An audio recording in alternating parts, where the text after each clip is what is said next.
Hi, I'm Karen. I'm a gardener with the OPW and I work in Iveagh Gardens. Today I'm going to be showing you how to plant a container. Here's one we have done and just explain how we go through it. What we use is a tall plant.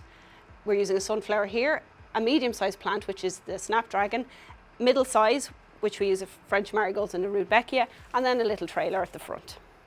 Today we're going to be planting up this square pot. You can use any pot you have around. We've planted up a lovely watering can here.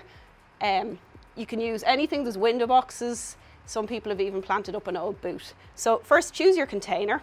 The next thing to do, if there is a hole in the bottom, put a little piece of crock in, which will keep your water in for when you water them. And then we get our compost. We're using a peat-free compost now. We fill our pot about 3/4 full. Just like that. And first plant is our tall plant. This is a canna. They're a very tropical plant, a lovely flower on them. They also have a fantastic leaf, which is great as well, even when the flower goes over. And that will go in the back. You can put it in the centre. I like to put them over to the corner. Their next plant is a lantana. It's a lovely little Mediterranean plant. It has a curious little smell. You either love it or you hate it. And he will go in beside our canna, just like that. I'm using lots of hot colours today, just a real feel of summer, which is great.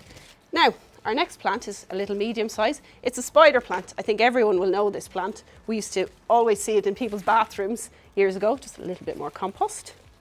And he'll go in there. And finally, we have our trailer,